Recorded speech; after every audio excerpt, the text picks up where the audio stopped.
Hello, everyone. Welcome to another Peaceful Solution Character Education Correspondence course, certification course also. If you could please turn on this monitor in front of me. The author of the Peaceful Solution spoiled me to where I need that monitor, actually. I actually read off of that one. My eyes do better off of that one. So I appreciate that. All of you in the auditorium can be seated. Those of you that are watching online, welcome all of you to, once again, the headquarters of the Peaceful Solution and joining us for the certification course. Here we're enjoying a beautiful day. For those of you that don't live in Texas, it's the only place you can come, have a beautiful sunny day with beautiful clear skies, and it'd be 32 degrees or -1 Celsius if you're living down below or in other parts of the world. But it looks very beautiful outside. It's just really cold. So we're going to continue once again in the Building More Excellence unit. And once again, just to remind everyone, there's a lot of people asking how to get these classes.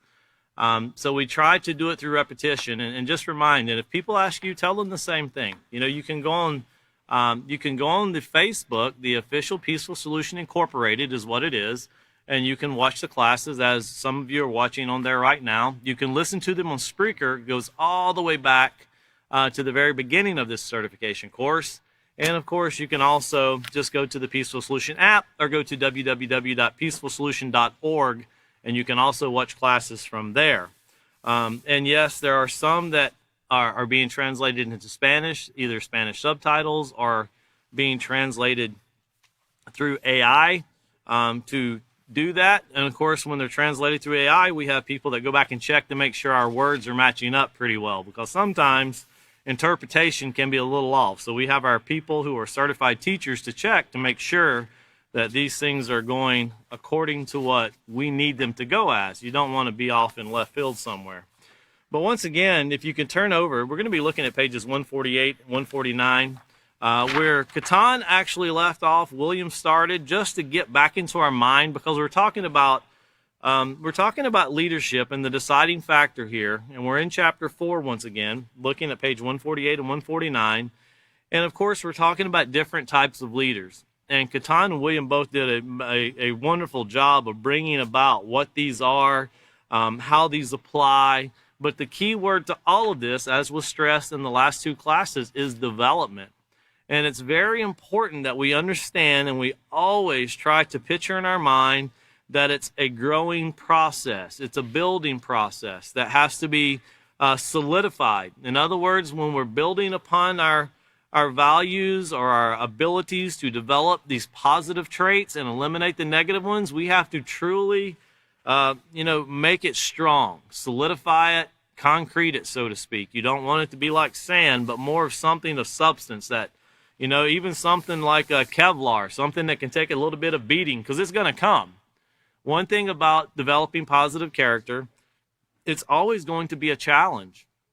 And if you make up an excuse for your mistakes, that's when you start failing, or your bad choices. That's where you start failing. We start failing. Even if we slip up, and we should be guarding ourselves against it. I'm definitely not making excuses for it, but we all do it. Even if we do or say something that is inappropriate, we should very quickly get into our minds to apologize, and fix whatever it is we wronged someone or broken or spoke against or whatever that is. We should very quickly fix that. And that truly is, as we're going to continue on in reading about this development of a positive or negative leader, it's really important that we fix anything that we break. Anything that we do that is outside of building positivity, we need to fix it. And if we do things, and let me give you an example. The author of the Peaceful Solution, Yisrael Hawkins, would many times send us to go have events. And these events were requested by the communities. Not that he sent us without them requesting. They would request them. And we did an event one time. We didn't know what would work. So we all talked about it, the teachers and the those who oversee the Peaceful Solution, which are quite a few people. And, of course, we got back to the author with our ideas, who was the president of the Peaceful Solution. And he gave us his input, and we made all of that go together. And because our goal is to get across the vision of the author, because he truly painted a beautiful picture for all of us to see and for all of us to be able to achieve peace, not only in our lives, but in a global situation.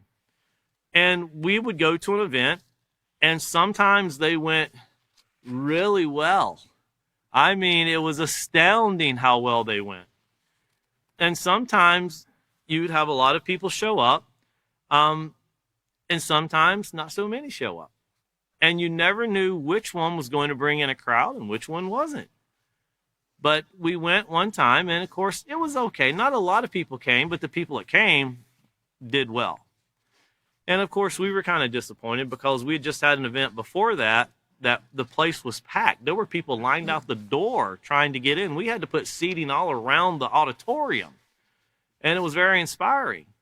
But in another place, it was a little bit newer, so it wasn't as successful. And of course, came back and told him how it went. He goes, well, at least we know that don't work. Let's don't try that again. We didn't do anything wrong, but we tried something to see if we could make it work. And that doesn't mean it was wrong. It just means that next time we do it, even if it's in that exact situation or that scenario in that city, we need to do something a little different. I've been places and seen places where they were flying blimps over the city talking about the peaceful solution coming. So these things, there's a lot of people that'll do a lot of things, and it's pretty amazing to see what takes place. But looking at this leadership and deciding factor, because that's truly what we're talking about and what we're trying to become, positive leaders. And it said here on page 148, and I'm just going to read the very top of this. It says, although there are many different types of leaders, they can basically be placed into two categories, positive or negative. The deciding factor, of course, is character. And that's what we've been talking about from the very beginning, is the development of character and how character supersedes personality when it comes to morality. A person can have a really outgoing, magnificent character, or personality, a personality. In fact, one thing that's very common is all con artists have a great personality. They're just lovable. You just want to give your money to them. It's like, man, where you been my whole life? I've never heard of something so great. Here, let me call somebody else and borrow some more money. I can give you more to do whatever it is you want to do. And they have a great personality. The only problem is their character is absolutely horrible. Now, you probably have seen some people like that. William talked about some people like that in his last class. And of course, it wasn't limited to just the leaders of Trinidad or Haiti, as he spoke about, and he mentioned Hitler. A lot of politicians speak a great game, but here tomorrow, we'll get to see as United States that supposedly the economy is going to start booming starting tomorrow. So I can't wait to see that. I don't expect it. I have realistic expectations, but it'll be really interesting to see if that takes place. But once again, the deciding factor is character. And looking over to page 149, on the other hand, and William covered this, if you didn't get to see his class, go back and watch it. He did a great job, spent a lot of time explaining this in detail. But notice it says negative character will result in negative leadership. Negative leaders are often self-centered and inconsiderate of the needs of others. Not even having compassion, not even having concern. And that's one thing that I stress to everyone I meet, especially people in the United States. If you don't know anybody outside of the United States, you don't communicate with anybody in different countries, come see myself, Catan, William, or David, and we will connect you with people outside the United States who are doing the peaceful solution so you can get an idea what they go through. So you can have conversation with them. See what it's like. Because here in the United States, I've said this and I'll continue to say it, we're spoiled people here. We have so many opportunities, and things are very easily achieved here, not so readily in other places. I mean, it's a challenge if you can imagine walking 5 or 6 miles just to get to a class that's being held under a tree. That's what some of our fellow Peaceful Solution students do in Ghana. Or you can imagine someone traveling to a remote village with a satellite phone just to connect to a computer so someone can watch class. Well, that takes place in Kenya all of the time. And to be able to travel, imagine being in a city of 29 million people, I think. It's between 26, 29 million. And you want to go to a class for the Peaceful Solution, and the person that has it You actually have to travel, I guess it would say here, they would say kilometers, we'll say 3 miles, and it takes you 5 hours to get 3 miles. Well, why not walk it? Too dangerous to walk. Well, that's what people go through in Nigeria. Not all of them, but some of them. When you live in major cities and, things are such a challenge. And when you think about it, you're able to come in here to the auditorium, and a lot of people are watching online right now. Even, people in the Philippines, the things they go through, we talk to them every week. And it's a challenge for these people to be able to connect. And some of them don't get to do it for free. We think everything's free in the United States, and it's not free. But you think about what they do to be able to watch these classes, and whether they know it or not, all of us working together is helping to develop positive leadership skills. I just talked to a person that is a teacher that has 490 Peaceful Solution students. And that school started out 2 years ago with 10 students. And today there's 490, and there's 2 teachers that do the job. They live in a very, very, very poor part in South America. And I'll give you an example. There's people that they have a mother in a coma, they have to raise a young daughter, and they still attend every day in school and get everything done. And outside of that, there's no time for anything else, because when you wash your clothes, there's no washing machine. You grab a scrub board, and there you go. If you want water, you don't turn your faucet on, because the houses don't have water. You got to take a bucket and go down and get your water and bring it back up to where you live. You think about what people go through and the things they accomplish. It's people like that remind me I have no excuse whatsoever outside of bad choices not to develop a positive character. Because there's a lot of people that are shining examples to the world today. And that's just one. I know of people that have done anything, moved to cities, relocated, just to develop and help build the Peaceful Solution. Change their whole lives to do that. Very important that this is done. But notice here, going back to this negative, people being self-centered and inconsiderate of others' needs, always consider that if you think you got it bad, I promise you there's someone else that's got it worse. There's always someone else that has it worse. But notice it also said here that history has proven that negative leaders, notice, are immoral and often take advantage of their followers by being oppressive, domineering, harsh, and deceitful. Not actually allowing them to have the ability to do a job. In the Peaceful Solution, one thing that we always try to do is give people the room to do something, to build, to grow. And of course, everything has to start small.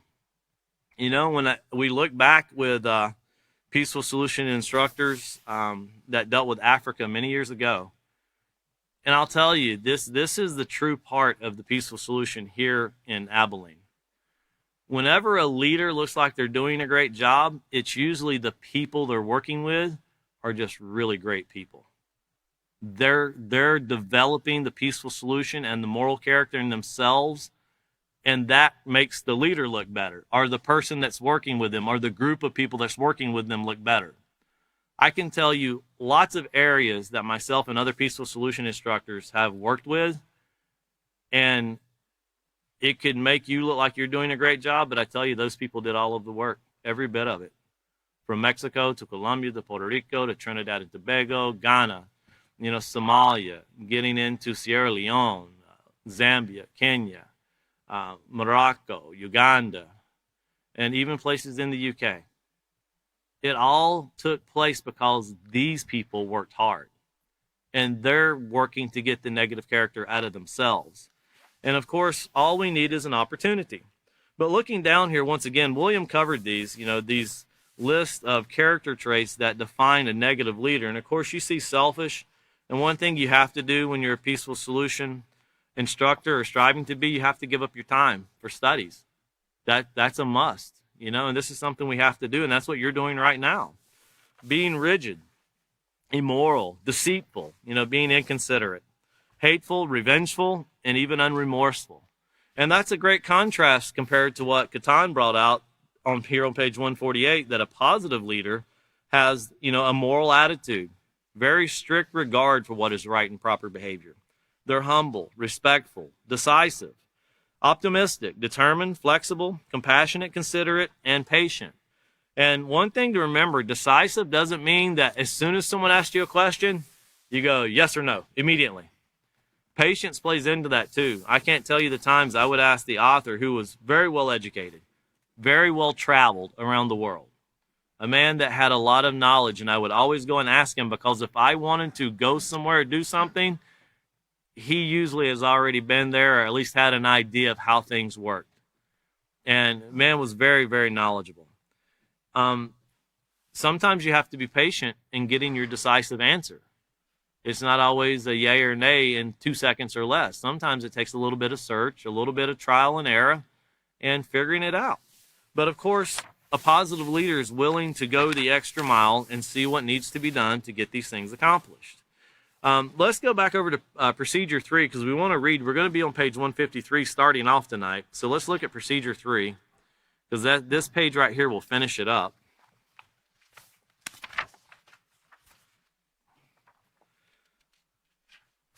And in Procedure 3, of course, this is something that Catan and William covered, and we're just going to finish off the last page, but we're going to go ahead and read the whole procedure over again.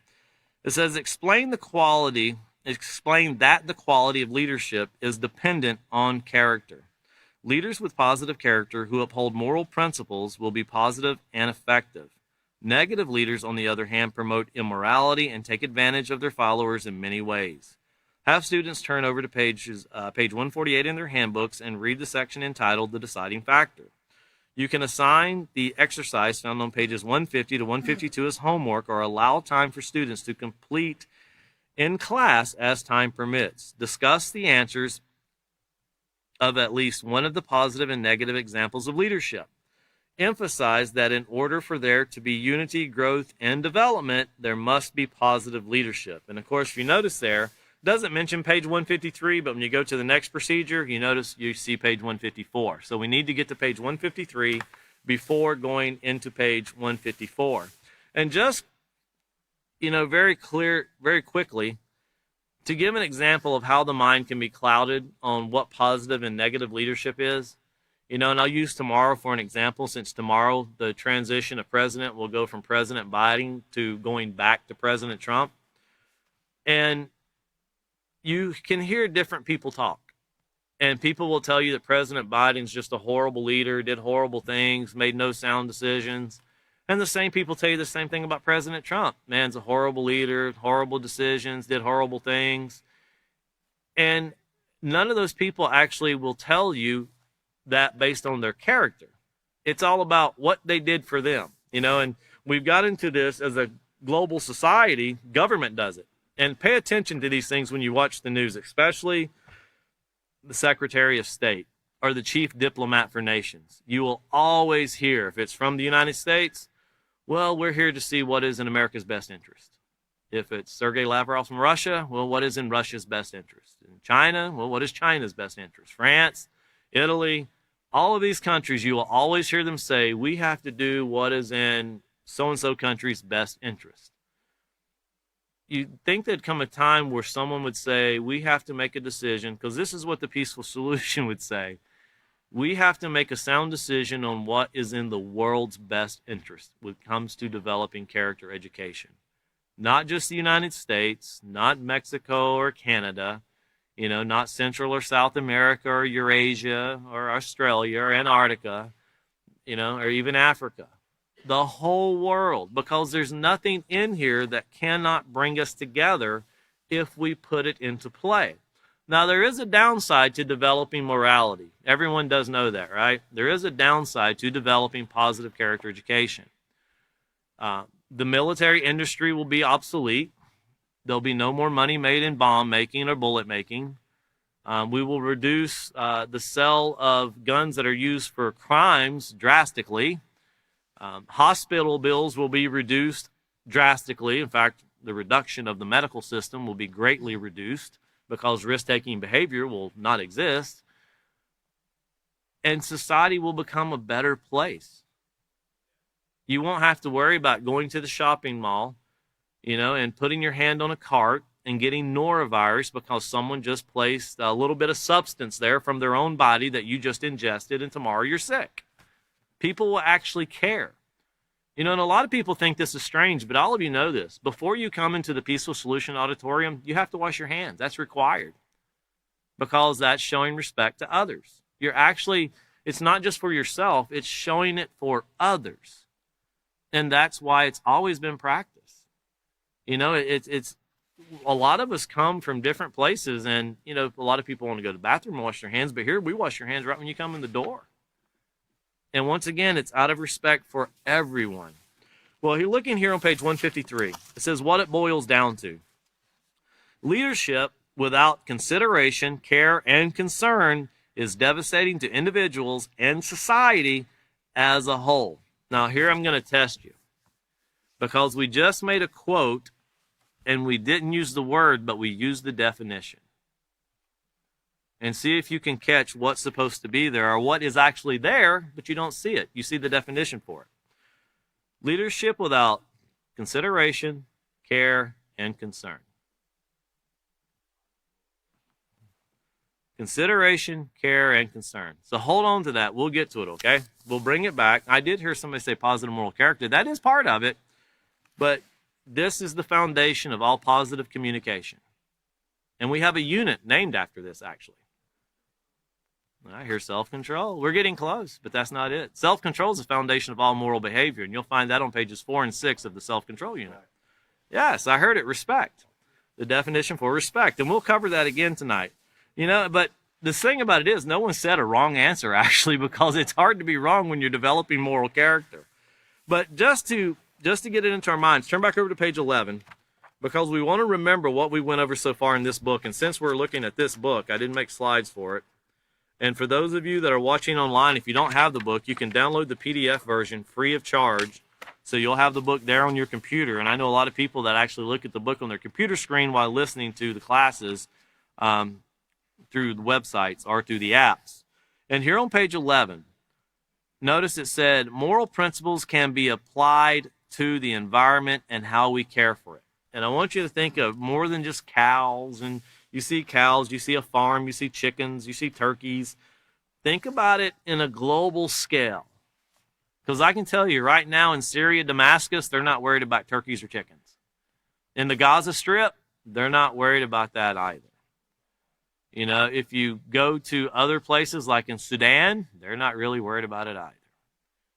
In the Congo, no, not worried about that right now either.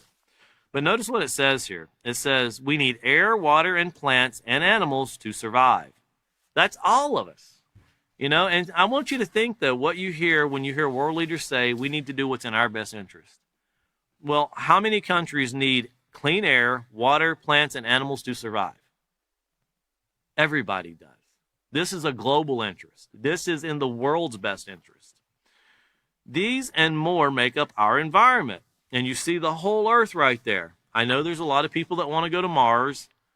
And I've always tried to figure out, why do the richest people on the face of the earth want to go live on another planet when we can fix the one we're on? Makes no sense whatsoever, does it? Don't even know if that's inhabitable, but we want to try that anyway. It's bizarre. But continuing on, it says, when we do our part to care for our environment but not polluting the earth or using harsh man-made chemicals that contaminate our water supply and atmosphere, we are demonstrating respect and consideration for all life, human, animal, and plant. Treating our planet and its resources responsibly now shows our concern for future generations. But once again, notice, respect and consideration. We consider it. And William talked about last class, and we've talked about this before. What do you define when someone makes a decision without considering the consequences of their actions? What type of decision is that? It's impulsive. Absolutely. It's, a lot of people go, oh, I just wasn't thinking. You were thinking. You couldn't have done it unless you were thinking. And always when someone says, I wasn't thinking, well, do something right now without thinking. No, don't do that. You're thinking about it. Do something without thinking. It's impossible. We do things that seem second nature, but we always think. And sometimes we think we've done stuff that we didn't do. Like, where did we put our car keys? I could have swore I put them here.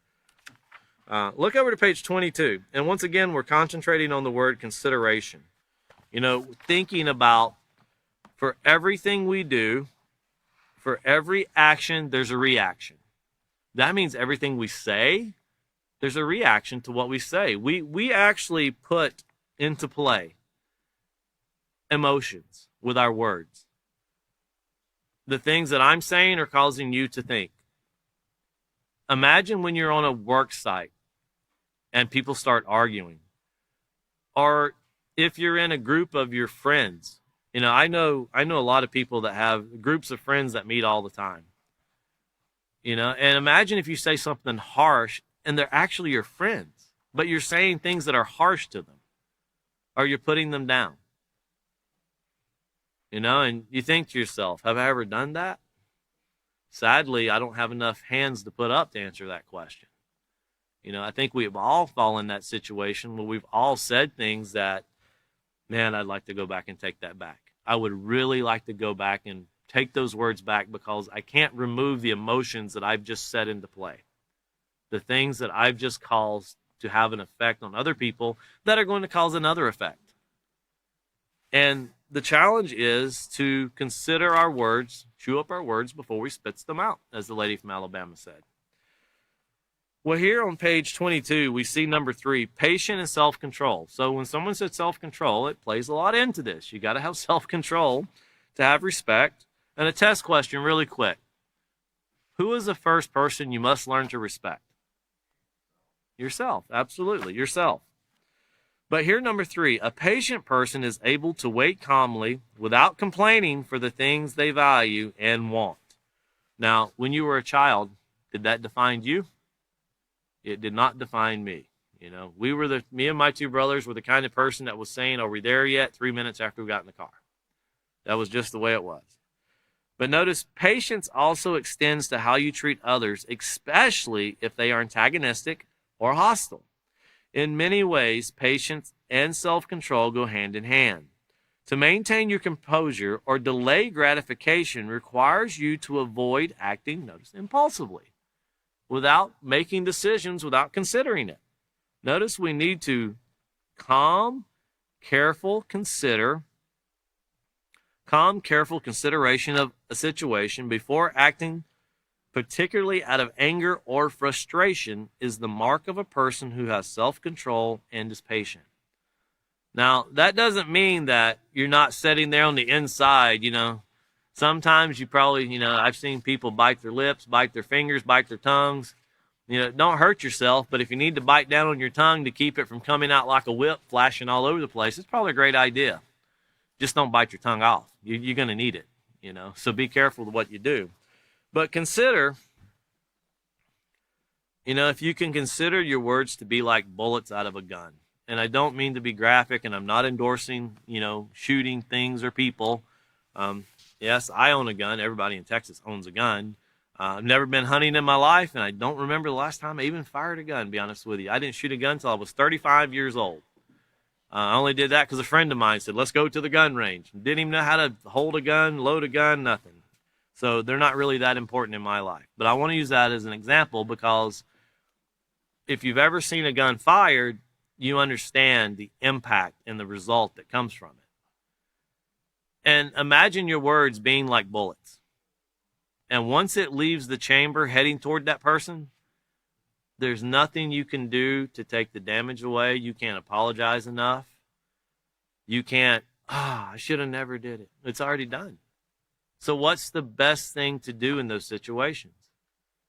Never to fire it off to begin with. In fact, don't even load it. Put it on safety. Hold on to that thought that you have and process that thought before you speak it. Because in the end, usually it's our friends we're doing that to, the people we know, the people we're closest to. Then that's a sad fact. It's a really sad fact. So looking back over, let's look at page 38 first before we go into the rest of it. Just working on the word consideration. And remember the character acronym found on page 38. And C, notice, was for compassion. And notice compassion shows care and consideration. So when you're guarding what you say as a positive leader, negative leader wouldn't care. Negative leader just let it come out. And right now we need to really think about, are we positive or negative leaders? And then think all the way back to All in the Family, the second chapter of the character unit, and we're talked about families. Are families positive or negative? The majority of families. They're both. And right now, if we look in the mirror and look at ourselves and honestly evaluate how we conduct ourselves, we're going to find out we're a combination of both. We're working on, it's kind of like, you have a stack of sand over here and you're shoveling it over here.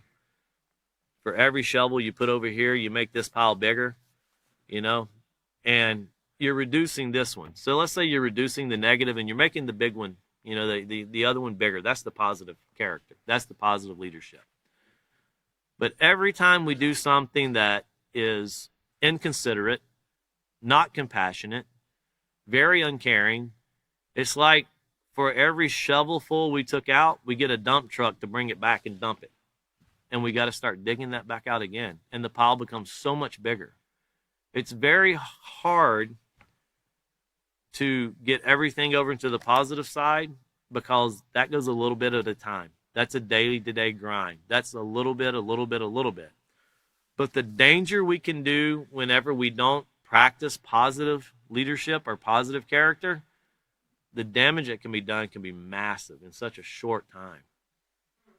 So think about that, and think about before we say things that hurt, bring down, destroy others. Think about how much damage we're doing and how hard we're trying to work to get away from that. How hard are we trying to work to get that out of our lives? And how can we even go teach this if we're not willing to go, you know what, I messed up, what I did was wrong, and I'm going to fix it. And make sure when someone points out that you messed up, that you thank them that they pointed out that you messed up. And that's a true friend. And I've got true friends that have helped me, pointing things out to me. And it's important because, if a person wasn't a true friend, they'd just let it go. Let him go his own way. The world likes karma. That's all right. What comes around goes around. And they really wait so they can rejoice when it takes place. But a true friend points it out. So let's get back over to page 153. We were supposed to cover more than just this one page, so it's probably pretty important we move forward here. So once again, let me read that life without consideration, care, and concern is devastating to individuals and society as a whole. It has resulted in untold human suffering and loss of life due to violence, crime, and war. Now keep in mind, this book was written right at 21 years ago. How much have we improved with reducing the loss of life from crime, violence, and war? I see we've took dump trucks of sand and dumped it back over in the negative side, really. It's almost like we were trying to empty the ocean with a cup. And we're, kind of putting it in a little boat and pushing it on down the way. We haven't done very great. If we can show our first slide, I want to bring back to everyone's memory chapter 6 in the character unit. This is the first unit of the junior high series. And it says, I can make a difference. And we covered this in the certification class earlier, but this is for your notes. It says, have you ever considered what the world would be like when you become an adult? Think about when you were a child. And think about how much the world has changed in your lifetime. I know there's people older than me in here, and there's people younger than me in here. Most of us sitting in here right now that are around my age had no computers in high school. Internet didn't exist. Every child didn't have a cell phone because most adults didn't have a cell phone. And if you tell that to a person today, they're like, how did you even live? There are people, today hoping that Trump extends TikTok. And I still don't know what TikTok is. I've never been on it. So you can live life without it. I promise you can. But I don't want to get into that. I'll go off on something else. But going back to the slide here. It says, will technology have advanced so much that cars would fly and vacations could be taken on another planet? Well, people are trying that. They're working on it. Will the effects of violence and crime still ripple outward, causing fear, hate, mistrust, or will the value of having a moral character stop the fighting and wars? Will our society be better or worse? Well, I'm willing to bet, because this is the way that I've learned myself, and this is the way most people learn. Sadly, we have to get our hands burnt somewhere in life before we go, you know what, somebody was right and I wasn't right. And I don't mean that, it has to be something drastic. It could be anything in your life. I remember being told how to do things when I was young, and I broke bones. I broke bones, collarbones, ankles, fingers, and I just kept doing it. I just wanted to play sports, didn't care, No, you got to give it your all, and give it my all, and broke bones. And now later in life, it hurts a lot, especially when it's cold.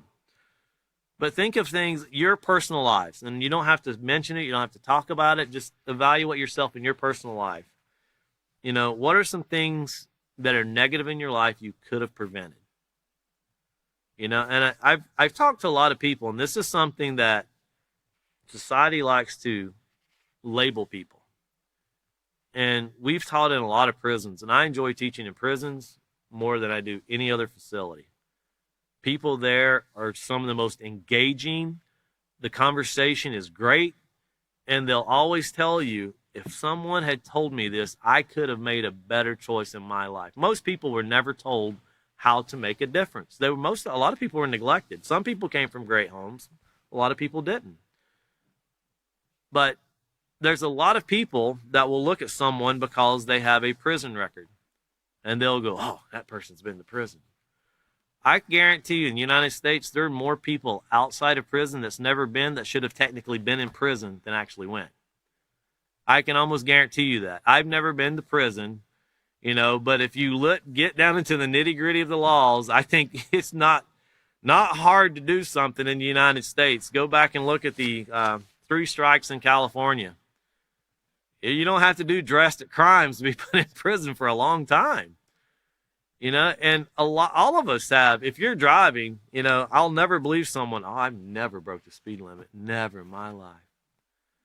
In Texas, we're getting used to driving slow again. But think about, what have you done in your life before you label someone else? Before you go on a computer and you see something about someone and you go, can't believe that person did that. Well, how would you like for someone to take all the skeletons in your closet and put it online so everyone can see what you did? I've done stupid stuff in my life. It might not be as bad as most, but it's bad enough I wouldn't want it put out for everyone to see. Part of positive character is forgiveness. But looking at the next slide here, what it all boils down to, and we're talking about the difference that changes in our lives, and can it actually be accomplished? Just because someone is different does not give anyone the right to be disrespectful. And that means different in color of skin, different in nationality, different because some people went to a private prestigious school. Some people were very poor and went to one of the worst schools, or someone's been in prison. Someone hasn't been in prison. Someone used to do drugs. There's a lot to be said when you can say someone used to be this way, because every one of us can say we used to have a negative character and we're looking toward building a positive one. Well, when do we stop building that positive character? If you stop working on it, what occurs? It starts going back the other way. And when someone can say that they've changed their life, man, that's something to be said. That's something to acknowledge in a positive way. Notice this is, rather than focusing on the difference, similarities in character can bind us together as a society. Yes, whether you're Russian, China, whether you're from Venezuela or the United States, people used to say if you had a United States passport, that was the golden ticket. That was in the news last week. Passport from the United States was the golden ticket. I've been waiting for my visa to be approved to go into Venezuela for a year now because Americans are not welcome in Venezuela. And there's a lot of people we work with in Venezuela. And contrary to popular belief, No, there's not people waiting there outside the airport to take you out when you land on the plane. Probably depends on what you're there for. And think about how we determine the quality or the value of a person because of where they're from or the color of their skin. And think about that. I mean, looking in the auditorium right now and you look at the color between people, it's probably 50-50.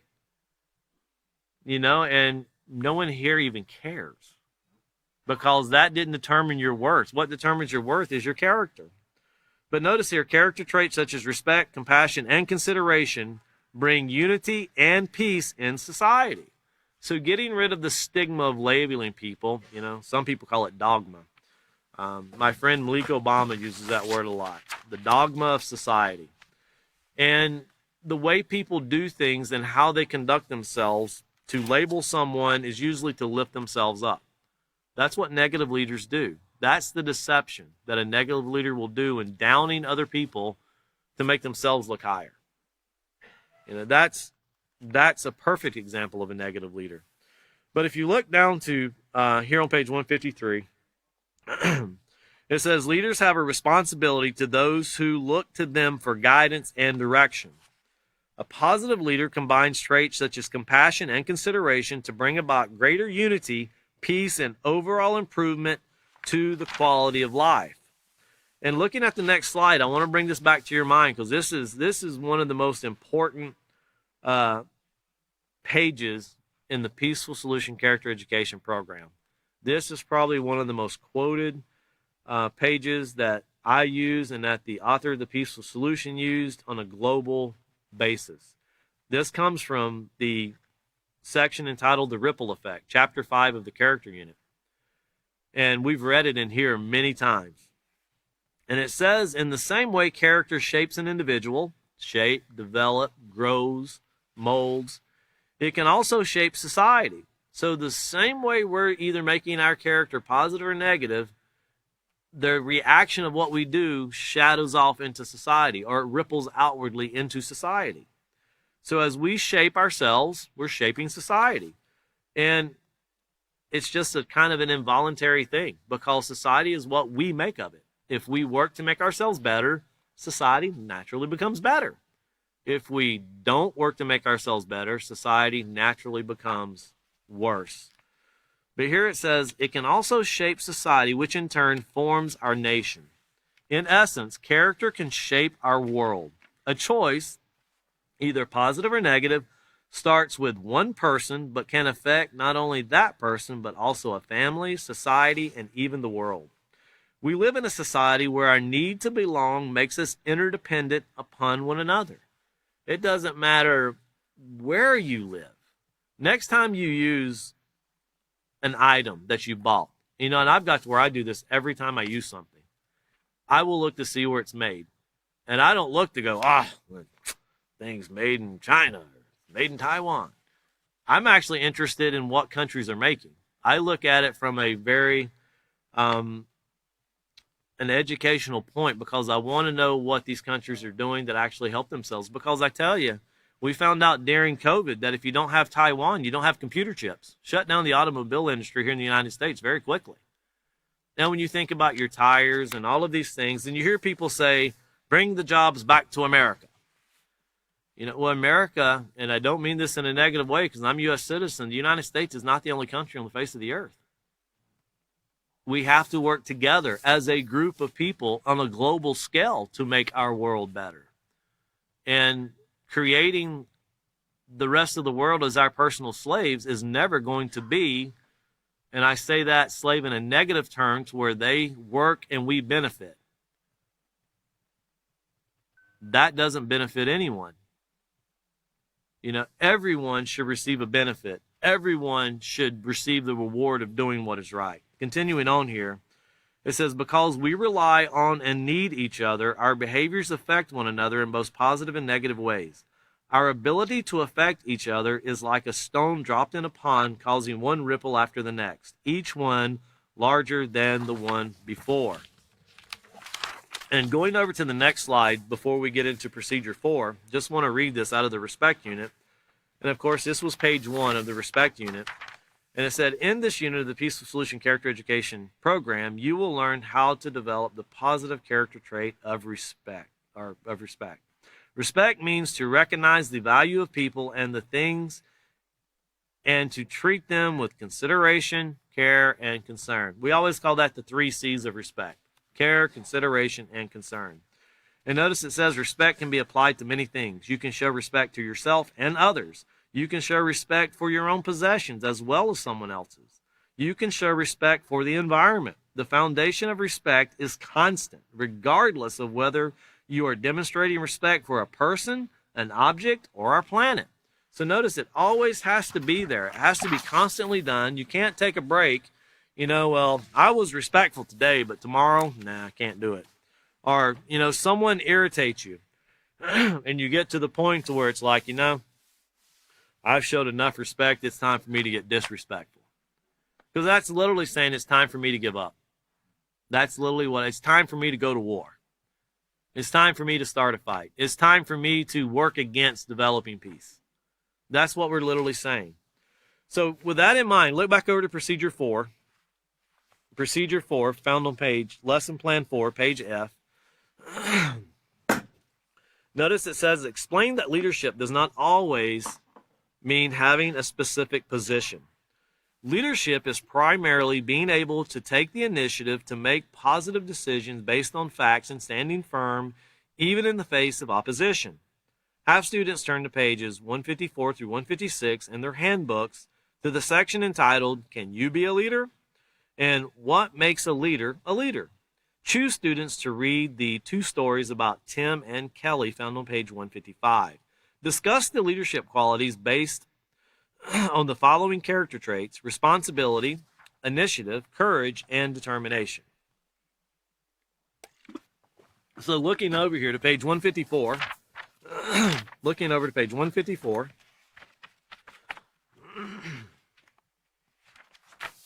you see the section entitled here, Can You Be a Leader?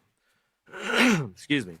Notice here it says, Dear Peaceful Solution, I now understand the value of positive leadership in society. So that's the first thing we all have to do, is understand why it's important. But what if I'm not interested in becoming a politician?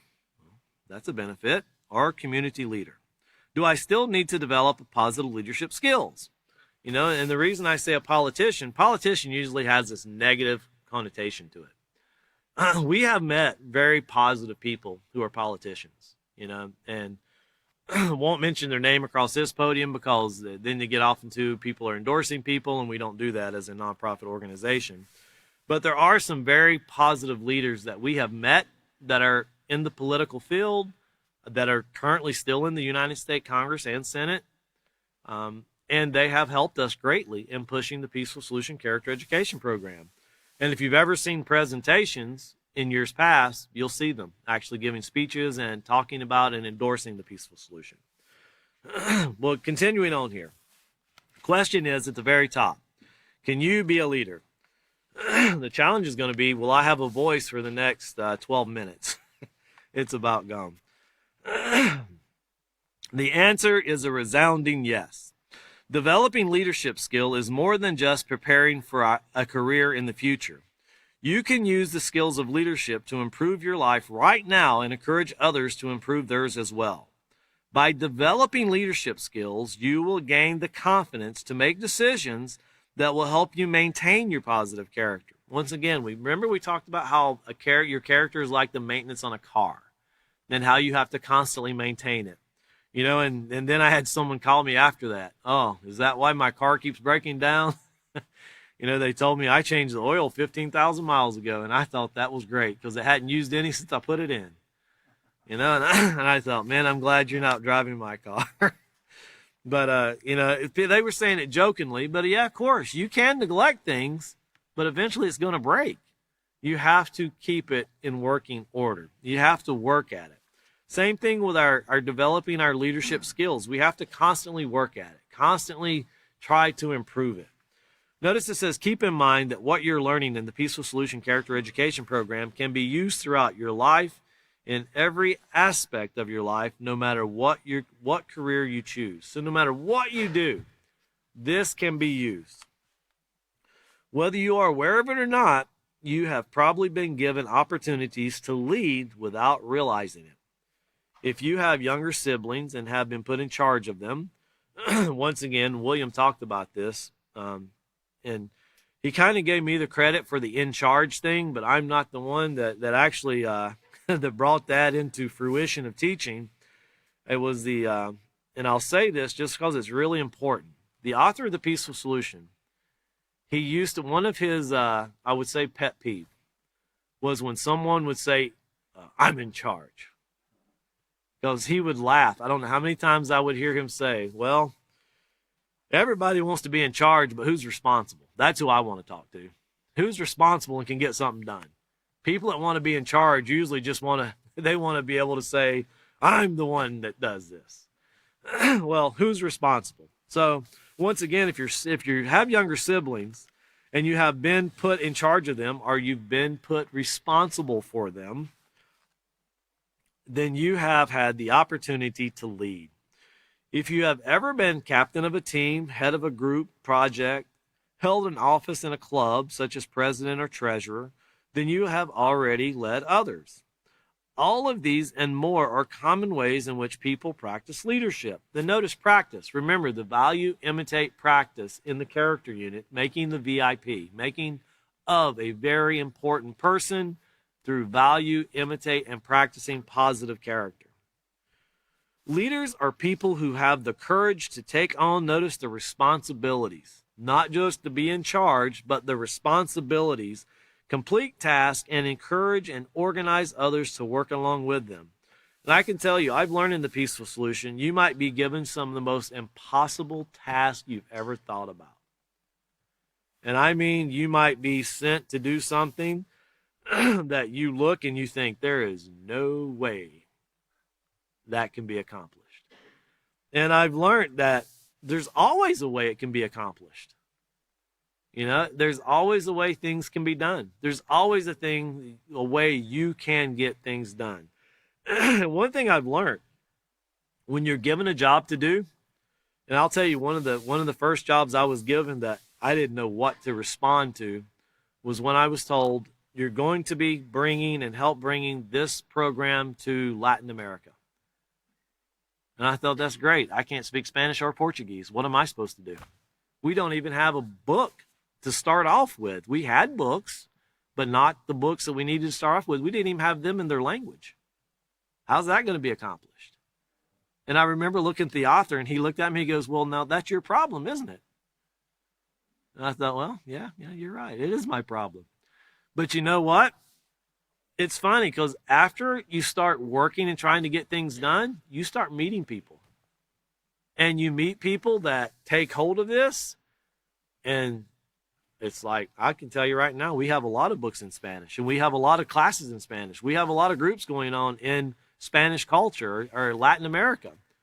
I didn't do any of it. The people I've met have worked very hard to get all of these things done. And they're still working to this day getting these things done. One of these days we'll have to show these classes. We'll probably do it the one-day event where they have classes so full you could not get another chair in the room. They are packed completely full. Classes to where they don't have facilities big enough, so they have to have classes for the children out in the city street, and they close down the city street, and they fill the whole block. And they bring out chairs from houses. Religious organizations bring out their chairs so they can be used, and they're everywhere. And it takes multiple people, lots of people to help get all of these things done. But it's great to see people come together, to see people work together. And a lot of these people cannot watch this class right now that's taking place because it's in English. We have to do something to make it where they can understand it. If you know how to speak, and this is for people that are out in the world watching right now, if you can speak another language, please let us know in the Peaceful Solution. We're looking for, I know we have people in Ghana that speak French because of the country Benin. German, we have people here that speak Swahili. We have a lot of people in the Peaceful Solution. But when you think of Kenya alone, I don't remember how many languages there are, but there's like 170 dialects. That's one nation. And then we have people in Uganda. And we have someone that myself and William talk to on almost every Friday night. Very young man. He's probably about 8 or 9 years old. And the language he speaks, I can't even find on Google Translate. I can't find any translator that will translate what he says. So his brother translates for us. And I try to find rhyme or reason to hear what he says and compare it to other languages that I'm kind of familiarizing myself with. And I can't find anything that will help me understand a word that young man says. And it's interesting to me. I'm amazed when I see people speaking Mandarin. Or I see people from Chile speaking Spanish at 1,000 miles an hour. And people understand it. It just amazes me the forms of communication that take place all around our world. And it's just like you and I talking right now. And, these are things I remember. And the reason I bring this up, because being a true leader, we're in Texas, and I was down on one of the border towns one time. And if you're at a border town, you're going to have a lot of Spanish-speaking people. Even in the grocery stores, you're going to have a lot of Spanish-speaking people. And I heard a man one time, a guy asked him something, asked him in Spanish. He was asking where the bread was at. And the guy looked at him and goes, "Boy, you're in Texas. You need to be speaking English." And I looked at him. I said, "Man, what would you do if somebody stole your farm from your parents 200 years ago and you had to watch every day people enjoy your farm that your parents owned and they stole it from them 200 years ago? What would you do?" "Well, I'd shoot that son of a gun." I said, "So before you tell him to start speaking English, you might want to remember where you got this property from." And it's very cruel.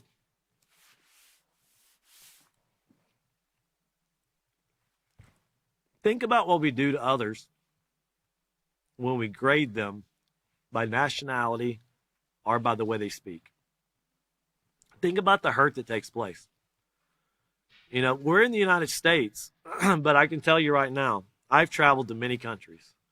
I have never had anyone insult me for speaking English or trying to speak their language when I couldn't do it very well. I've never had anyone insult me, ever. But I've heard people insult people in the United States many times because they couldn't speak a certain language. When you think about what we do to others when we do that, even making fun of someone, think about how much that produces negative culture. But here it says, taking on, second to last paragraph, taking on any role of leadership that you have been assigned with a positive attitude can prepare you for a future position of authority. Based on the type of career that you are interested in, this training will be invaluable. Someday you might have a family of your own, business, or be a CEO, Chief Executive Officer of an organization. The point is, you have already been given positive leadership. Opportunities to lead will always be available to you to develop, once again, your leadership skills. And this is something that never ends. It's a constant growth that takes place. If you can imagine a tree just growing and growing and growing and growing. Learning the skills to be an effective leader now is an important step towards your positive growth and development. So we're going to stop right there just for the fact I'm about ready to lose my voice. We only have 2 minutes left, but I'm going to stop right at that point. Our next class is going to be this coming Wednesday, January the 22nd at 5:30 p.m. We're going to pick up on page 155 and continue on with discussing what it means to be a leader and how to make a leader. Once again, thank all of you for joining us, and we look forward to seeing you then.